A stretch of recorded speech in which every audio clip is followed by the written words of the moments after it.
अध्यक्ष जे सहयोगी आले त्यांचे मनापासून मी आभार मानतो आणि गावाला दाखवून दिले आहे की गाव जरी पाठीमागे नसलं तरी माझे भाऊ आणि माझे सैनिक जेवढे आले त्यांना बघून तरी लाज वाटावी गावाला की निकम रणजितच्या घराच्या पाठीमागे उभं राहावं आणि त्यांना म्हणावं की आम्ही आहोत, तुम्ही चला, आम्ही सहयोग करतो. पण हे एवढं बघून सुद्धा गावाला असं काही वाटत असं मला नाही वाटत. याच्यानंतर कधी तुमच्यावर वेळ येईल त्यावेळेला तुम्हाला समजेल ही पहिल्यांदा जे झालं होतं त्याच वेळेला आपण उभं राहिलो असतो तर ही वेळ आपल्यावर आली नसती.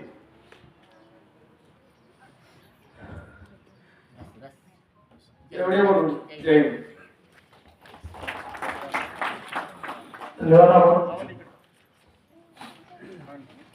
आज आपल्या ग्रामस्थ चितळी या ठिकाणी सर्व माजी सैनिक पदाधिकारी संपूर्ण महाराष्ट्र राज्यातून आलेले जिल्हाध्यक्ष अध्यक्ष उपाध्यक्ष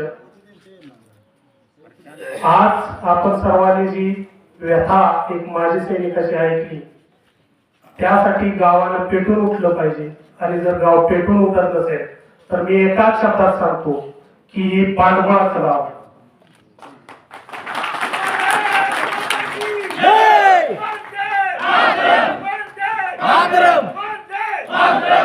एक सैनिकासाठी जर आपण पेटून उठत नसाल तर या शब्दाच्या पलीकडे माझ्याकडे शब्द नाही.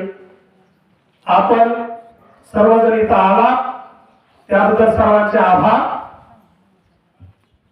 सर्वात सांगली जिल्हाध्यक्ष पांडुरंग भोसले 2 शब्द लास्ट मध्ये बोलतील. त्यानंतर महाराष्ट्र राज्य सैनिक फेडरेशन अध्यक्ष प्रशांत कदम आपले मनोगत व्यक्त करतील.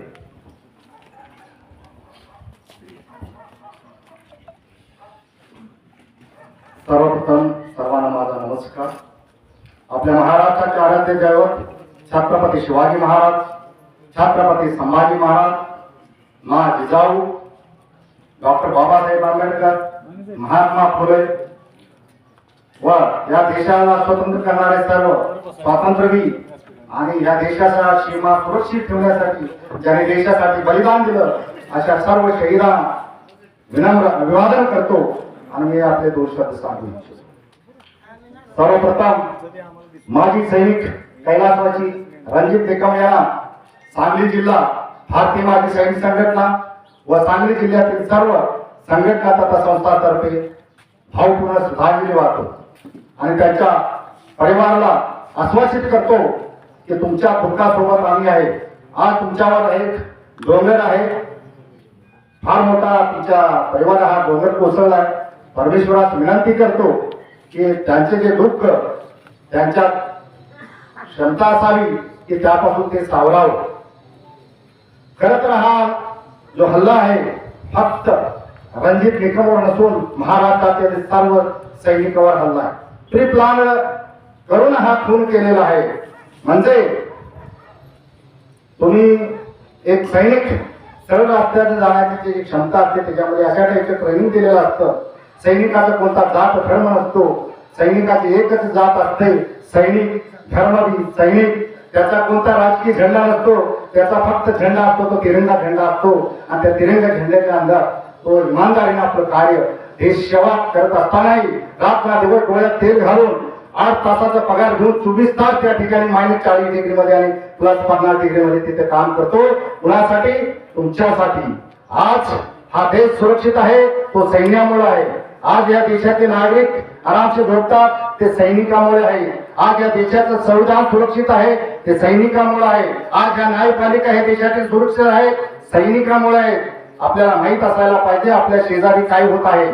ज्या ठिकाणी सैनिकांनी 2 कदम पाठीमागे घेतलं त्या बांगलादेशात काय हालत झाली, देशाच्या पंतप्रधानाला सुद्धा पळावं लागतं.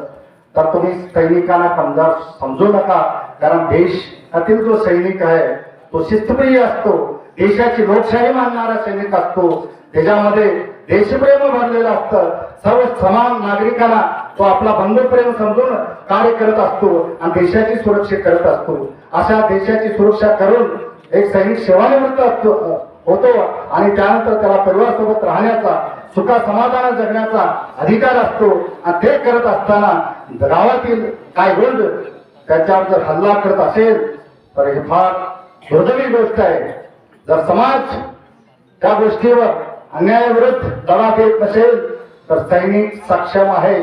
आज गाव तिथे आमचे सैनिक संघटना स्थापन करण्याचं काम चालू आहे. ह्यामुळेच त्या देशात आता सैनिकावर अन्याय होत आहे. त्या अन्याय आम्ही आमची क्षमता आहे तोपर्यंतच सहन करू, कारण आम्हाला ट्रेनिंग मध्ये शिकवलं असतं एकाचा बदला डबल.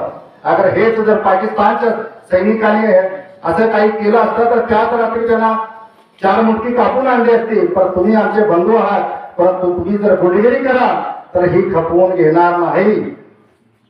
मी त्या जिल्ह्याचे पालकमंत्री आणि तेच ह्या महाराष्ट्राचे सैनिक कल्याण मंत्री आहेत, तेच आमचे पालक आहेत.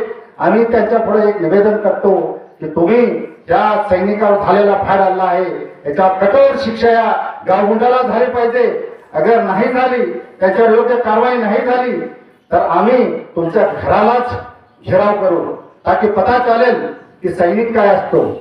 आम्ही अजूनपर्यंत क्षमता ठेवलेली आहे, इथून पुढे ठेवू. अगर जर का हे गावगुंड यांच्यावर कठोर कारवाई नाही झाली, योग्य कलम लावले गेले नाही तर प्रशांत कदम साहेबांनी अल्टिमेटम दिलेलं आहे शासनाला आणि ह्या प्रशांत कदम साहेबांना आमच्या पूर्ण महाराष्ट्राचं समर्थन राहील. आणि वेळ पडले तर आम्ही मुंबईला सुद्धा मंत्रालयात कूच करू, वेळ पडली तर आम्ही उपोषणला बसू, आणि वेळ पडली तर तोडून काढू. तर ह्या मला प्रशासनावर पूर्ण भरोसा आहे, कारण का आपल्या देशात लोकशाही आहे. लोकशाही मार्गाने जाणारे आम्ही सुद्धा आहोत, मानणारे बी आम्ही आहोत. परंतु जर का होईना तर मला पूर्ण अनुभव आहे.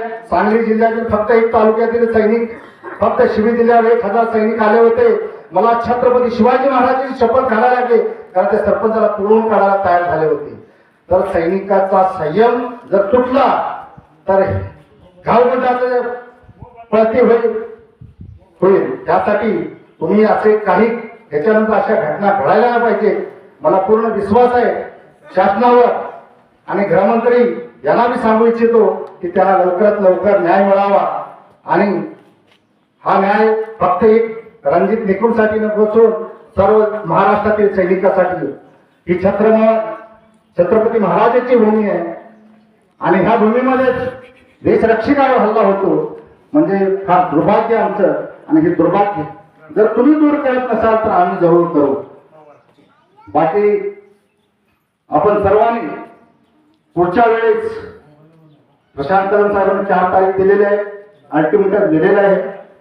जर त्यावेळेला येत नसेल तर त्यावेळेला प्रत्येक महाराष्ट्रातील सैनिकांनी घरोघरी सैनिक बाहेर पडला पाहिजे आणि एक सबक दिला पाहिजे महाराष्ट्राला. जर सैनिकावर हल्ला कराल तर याद राखा की तुम्ही त्या ठिकाणी माफी नाही. एवढं सांगून माझं भाषण थांबवतो. धन्यवाद. जय हिंद, जय महाराष्ट्र.